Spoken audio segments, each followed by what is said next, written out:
Welcome to the Inspired Action Podcast. This is where we have motivational, inspiring conversations and interviews that we hope you'll enjoy listening to.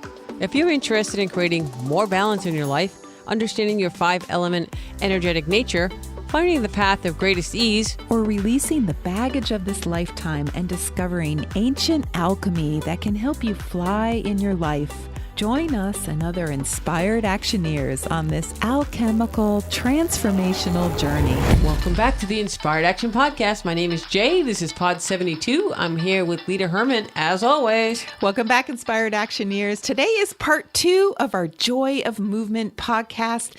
I hope you have listened already to the Joy of Movement part 1, which is Pod 71. If not, you can go back right now and hit pause and listen to Pod 71. Go ahead. We'll wait.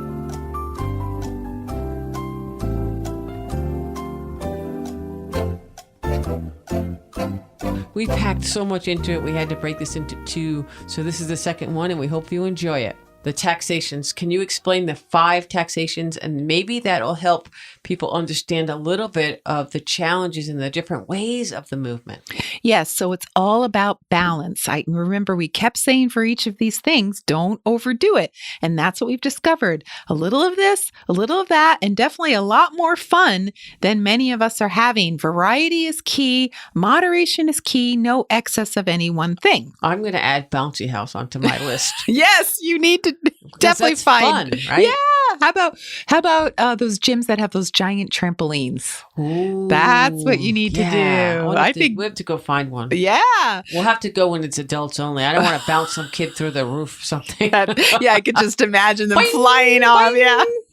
No, we don't. We want to keep it safe and fun. Well, obviously fun is a really good thing. It's a key component. And so we want to really do that. But we don't want to do the excess. Boy, that's... Yeah, so not to throw a blanket over everything, right. But we're going to talk about these taxations is what it's called in Chinese medicine. Yeah, the 5 taxations. I know we've talked about it. That's why I thought it'd be a good way to tell people not to do too much bouncy, not to do too much dancing, not to do much of, the Don't squatting. Pick on dancing. Yeah, squatting. Hey, you can dance. You can over dance. Tango for too long. Tango for too long. Over tango taxation. I've heard of it. It's a thing. Google it. Google it. Too much tango. Not a good thing. Okay. So if you're overdoing any of these things, then you might be taxing your body and causing certain things to weaken over time.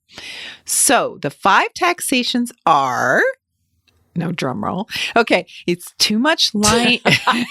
Now you want a drum roll. Make up your mind. No drum roll. Want a drum roll. Too much lying down is injurious to the lungs and overall to your energy and chi. Oh my God. Of course it is. Don't be a lazy bleep. Yes. Lay around. It'll hurt your lungs. Yes. And that makes so much sense because what's the number one thing to watch out for when someone is bedridden? It's pneumonia. So too much lying down will take your lungs down if you're not careful. Get out of bed, get off the couch, walk around a little bit, get some movement. Yes. So the next one is too much sitting. We mentioned this causes taxation of the spleen and your flesh in particular. So if you're... You know what that's going, right? I'm waiting to put that joke in. No, go for it, Jay. Get off your bleep. Get out of that chair. Boy, I have a lot of bleeping today. I might set a new record. So look at saggy butt. Saggy tired, right? You said saggy it. butt. Okay. Oh my God. So if you have saggy, tired looking flesh, it's your spleen. It's your spleen. So it's about overdoing the sitting at your desk all day and then going and meditating all night. That's not Sitting a great... on that meditation cushion. Yeah. Too much meditation is also not a good thing. So there you go.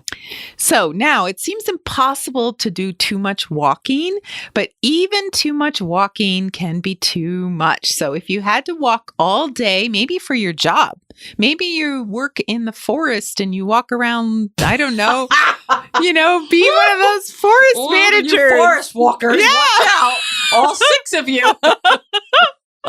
Okay. Can we talk about anyone other than forest walkers? Oh my God. That's not even a job. You mean like a park ranger? Yes, that's it. Forest walker. Sounds like it's Star Wars. Yes, Luke, that's be a it. forest walker. You Luke Forest Walker. Okay. That's Skywalker. Oh, okay. Not forest walker. All right.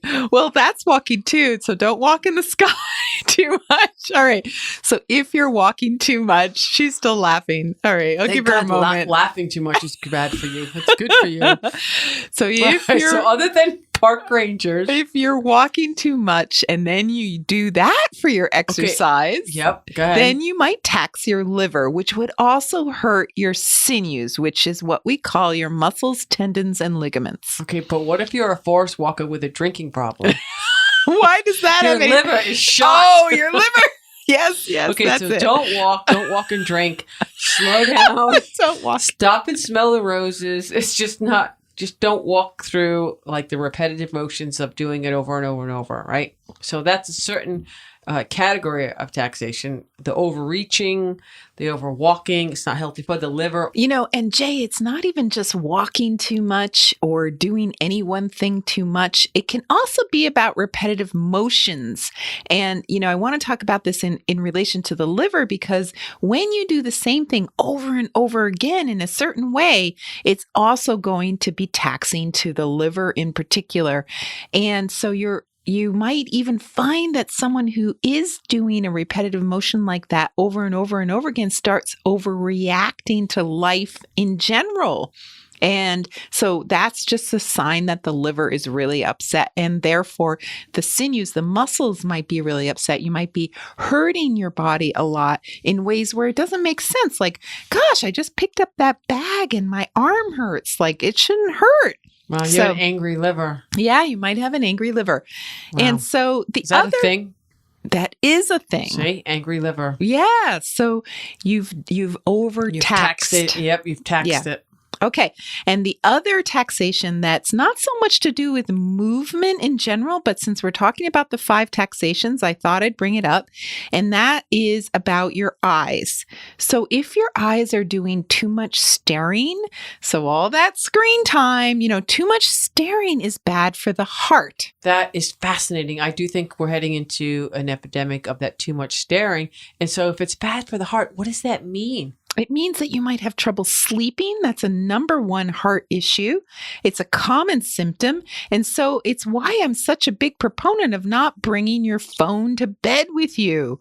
It's just a terrible combination. You go to bed where where this issue can promote insomnia, and you bring the thing that's going to make it worse. Yeah, that's so. If you love your phone, leave it outside. Yes. How about that, right? Yes. So it's a little bit of a breakup, a little bit of separation for the heart. So Yes. move your phone. I say it all the time to people. First thing I talk about is computer time, phone time. You have to wean that off. So, but the staring thing is fascinating to me. Yes. That's connected with the heart. So remember, if your heart is struggling, maybe you have insomnia, guess what? Go out and dance, because we just said dancing, swaying, a little bit of bouncing. Yeah, leave your phone at home. Yeah, leave your phone at home and go move your body. Go have fun with your friends. You know, that will help heal your heart. What about people who are working out too much, like, muscle weightlifters, like who are really like crazy exercising? Yes. So we said weightlifting is good in general for the kidney and bones, but too much weightlifting,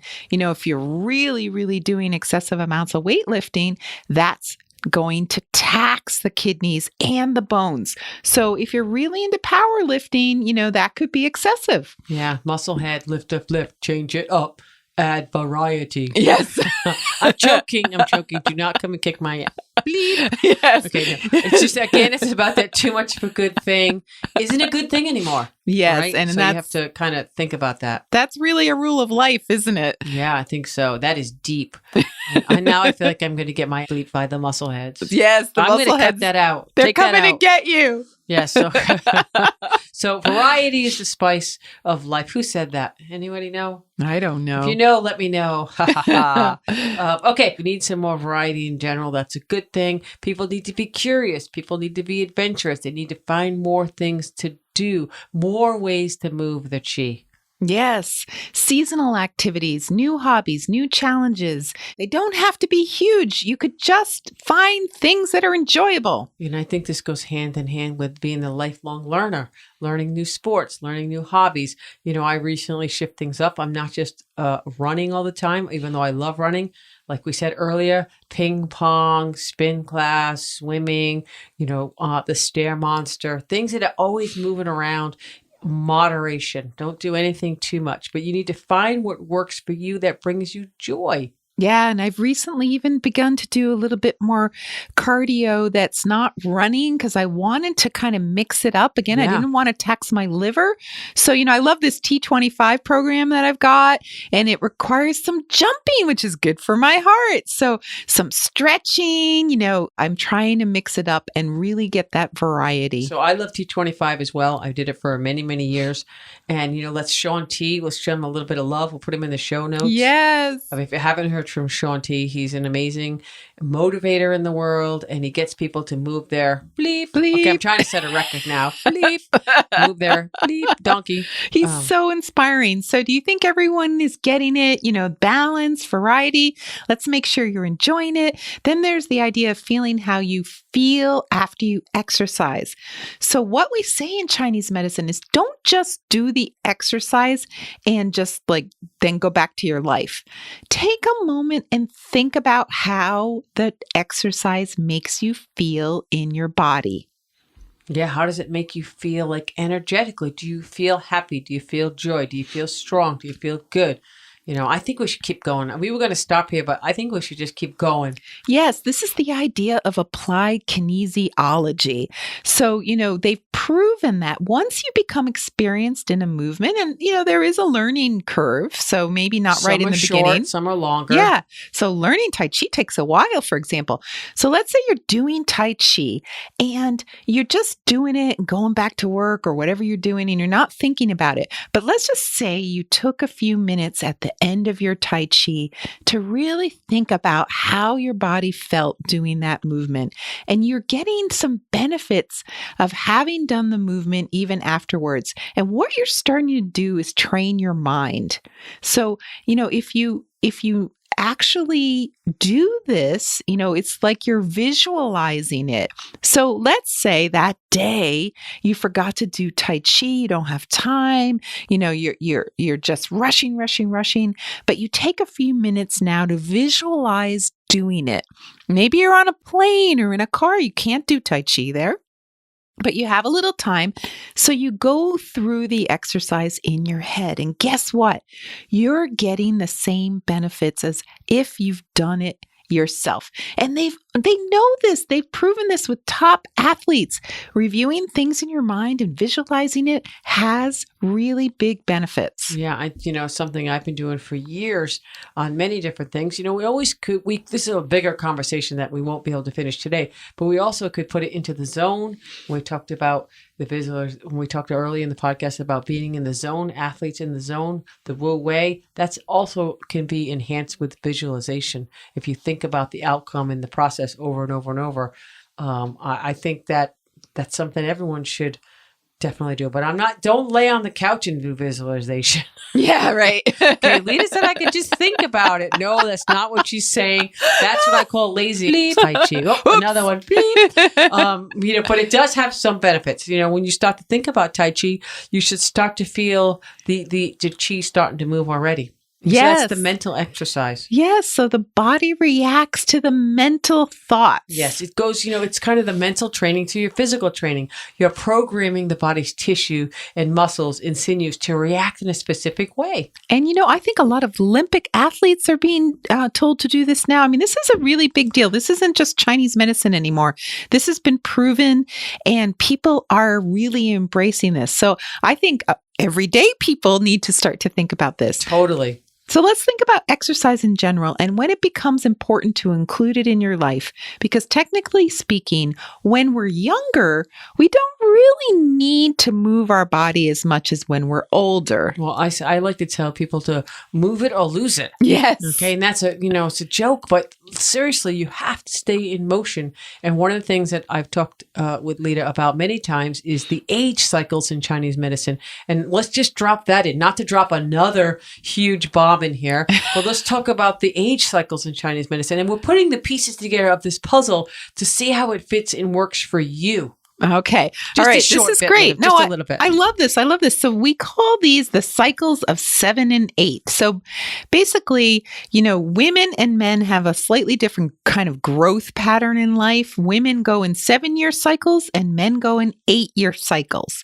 So it's a little different. Basically, women mature faster than men, which works great on the younger years. The women girls are way more mature than boys. We all know that. But in the later years, maybe men have a little bit of an edge up in terms of maybe not aging as quickly as women do.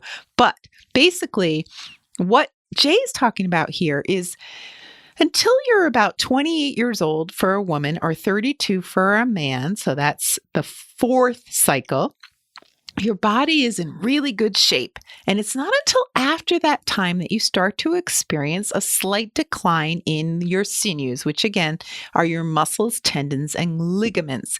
So what happens? They stop being so limber, shall we say, but even like with no exercise, a younger person, someone younger than 28 or 32, if you're a man, is going to have limber muscles, tendons, and ligaments, no matter what they do. Right. So if you're at that younger age and you're listening to this podcast, that's great. You should start to get a really good sense of exercise and movement and joy and become accustomed to it. Basically building good habits right now, no matter what age. But if you're in that younger, under 32, under 28, this is the time to really grasp that mentality.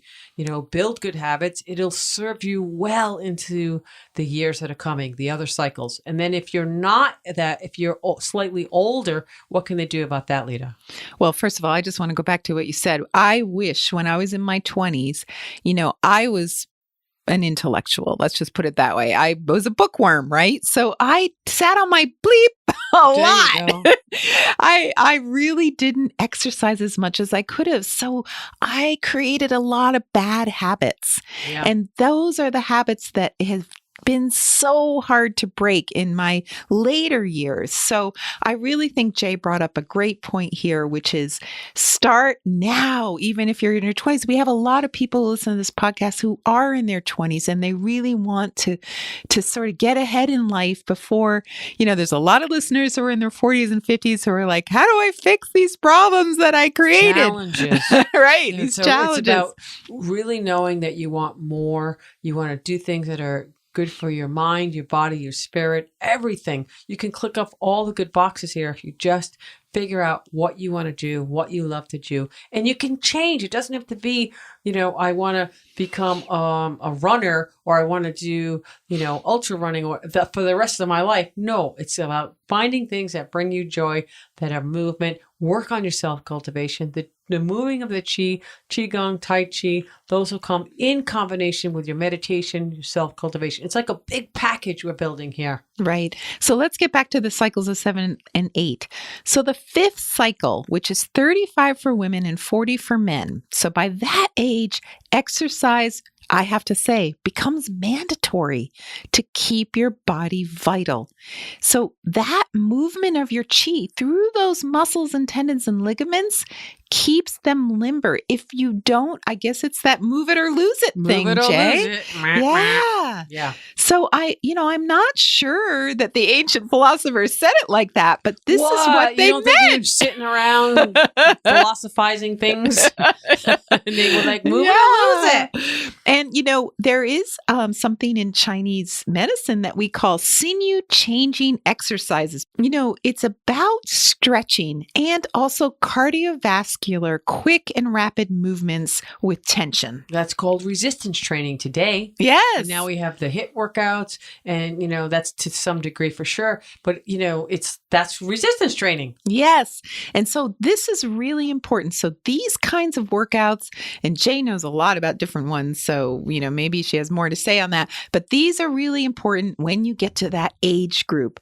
And when you move on a little older, definitely by the age of 49 for women and 64 for men, those are the 6th and 7th, cycles, basically, we need to add some bone exercises. And so we call those bone or marrow washing exercises. Yeah, there's nothing like getting in a good bone marrow washing workout. I love it.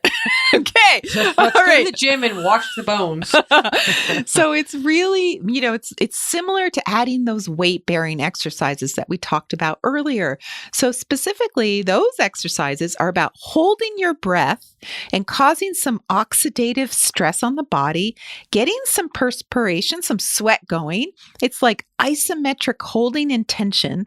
And then those bone marrow washing exercises also strengthen the brain. So you are also working on a strong mind as you do these exercises, which we all need when we're getting older. Sure, got to keep the bones clean, got to keep the mind clean. So these bone washing exercises cannot be done without first strengthening the sinews. I think that the easiest way for that is Qigong. Yes. Bone marrow washing Qigong. Yes. There's a lot of different ways out there to do that. Yes. So remember, first, you need strong sinews. So this is why we're talking about getting this exercise routine already habitually in your life long before you need these bone marrow washing exercises. Yeah, there's also the sinew stretching Qigong exercises as well. Right. That are for strength and different things. So yeah, it's great. It's true. Let's keep going on this. Yeah. So the reason is if you don't do this, if you don't have strong sinews, you're going to get injured doing the bone washing exercises. So just the other day, I took a friend to the gym and, she's in her 60s and she's decided to do some weight machines and she injured her shoulder, not from the strain of the weight, but just getting into the position to lift the weight is what injured her sinews. So she just wasn't prepared for that level of work. She forgot to wash her bones before she got to the gym. Yes, that's it. She could have done some warm-up Tai Chi, Qigong, bone washing. It's a thing. It's a thing. Google it. So I guess the point here is... Wait, is there bone washing stretches? Yes. Is that a thing? Yes, that's it. Okay. So... I guess that's just Qigong. Okay, so no matter what age you are, the first thing you want to think about is how do you have exercises that are going to strengthen those sinews? And again, those are your muscles, your tendons, and your ligaments. You need to get strong. There's so many things out there. We already talked about the whole list that we did, plus T25. Plus there's so many things out there that people can do. Moderation is the key. Dabble a little bit. See what you like before you go all in. Just take things slow and, like the person who went up to the machine and just got in the wrong position and before she even pulled it, she got injured. Yes. I mean, that's a tough one, but what was her mindset? Well, here's Why the was thing. she doing that? She was doing the weight-bearing exercises before the sinew exercises. Right. So there's a great example. Ding, ding, ding, ding. Ding, ding, ding. Okay, so why are these sinew exercises so important? It's because... Pliability, suppleness, stretching, It increases your suppleness. We like this word pliability. So let's explain it to people, Jay, because it's a difficult concept. A lot of people think it's flexibility, but it's not just stretching and being limber. In fact, you can be over limber. It's not that either. So it's the ability of the muscles to stretch and contract as well as they did when you were young. In one of those earlier cycles. Yes. So if you take care all your life to use those muscles, they will continue to have their pliability your whole life. But if you overdo it, maybe make them too loose or make them very tight by overdoing some kind of exercise, then you're either too stretched out and too loose or you're too tight. And that could cause injuries. Yes. That could cause you to not be joyful. Right. And, there are some techniques you can use for, I'm just going to use the word pliability. I didn't make it up. That's just something that's in the area. And there are some techniques that can help with this sort of flexibility, pliability, People have different words for it. I like pliability right now. Foam rollers, they're kind of like big right now. They're kind of making a comeback for helping people, increase this pliability, this suppleness of the muscles. But hey, Lena, what did the ancients do? I'm pretty sure they didn't have foam rollers back in ancient Chinese philosophy time. What, did they have a big rock? Maybe a gnarly log. They just kind of rolled on top of it. It sounds painful. Oh, well, it was painful, right? They love that. Well, I think that they used gua sha cupping to do pliability. Absolutely. Yes. So if you don't know a lot about gua sha cupping, I think we've talked about it on this podcast, but that is another tool that you can have in your quiver of tools. I know. I wish I knew about cupping and gua sha when I was an athlete. Yeah. Oh, my career would be completely different because the injuries took me down. Yes. Little injuries that led to bigger injuries because I wasn't pliable. So remember, we want to keep that health of those sinews, those muscles, those tendons and ligaments, and they get kind of dried up or brittle or they get overflexed. Think of a rubber band. When you stretch a rubber band, you want it to just come quickly snap back into place. Yeah. And you don't want that rubber band to be dried out and brittle. So when you stretch it, it barely stretches. So it's a perfect example of what we're talking about. So and anyone could do gua sha cupping. Heck, we even made an online class for it because Lita uses it so much in the clinic. Yes. So we have an online class. It's at the website cuppingandguasha.com. Hey, that was a nice segue there. Yeah. Right? Yeah. I thought I'd put that in there. It'll be in the show notes. But here's the thing. What does gua sha cupping do? It gets more qi and blood flowing in those sinews. So that way you can do more things that you love, more activities, more hobbies, more sports. You can do all the things that you want to do and love to do, and that'll bring you joy, hence the joy of movement. Awesome. So I think that's a great place to end. I would love to hear what other people are doing or like to do for activities, exercises, hobbies, sports. DM us, email us. Facebook is always good. Let us know what inspires you to get out and move your bleep. I had to get one more in there. I'd love to know some inspiring things that you think we should try out. So we're totally game. We're always adding new things. Anyone want to do the bouncy house, let me know. Yes, the bouncy house. That was the one that came out today. Right. That's incredible. So it's balance. It's moderation. Things that can work all areas of the body. Keep yourself balanced. That's great. That makes me think there are 3 areas of the body, Jay, that keep you in balance. And it'd be great to add it today. Let's keep going. All right. So number 1, your neck. You need to keep your neck supple. So doing head rotations like the one we talked about. Tibetan head roll. The Tibetan head roll. Love it. It can be very helpful overall, especially as you grow older. So if you're in that 5th, 6th, 7th cycle of your 7 and 8 cycles, then you really need to think about head rotations. Yes, we talked about the Tibetan head roll. We'll put that in the show notes.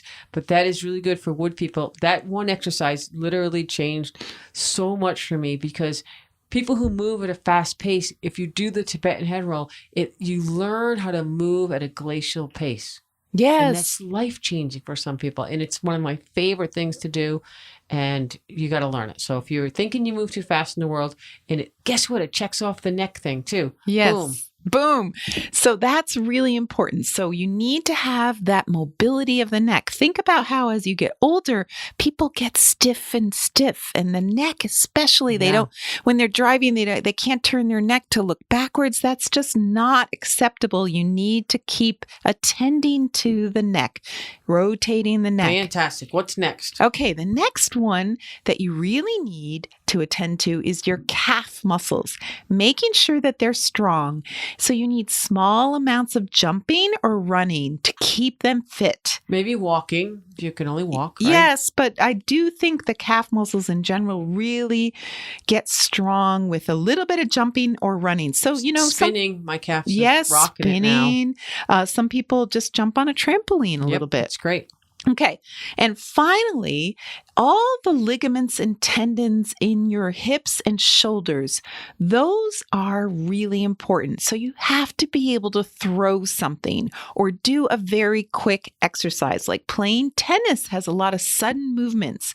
These are called your speed muscles, and they also need to be kept in play your whole life for optimal health. So those are really 3 great tips at the end there. So that's fantastic. You might have to go back to listen to this podcast. I think I'm going to go back and listen to it and take some notes because that was really good for me because I'm a very active person and I want to continue that level of activity in my life. So these things are very important, and defining that joy is really what this is about. And so self-cultivation, move your chi, find a way to have other movements in your life that work on the muscles, the sinews, the bone washing, the sinew strengthening, all the things that we talked about.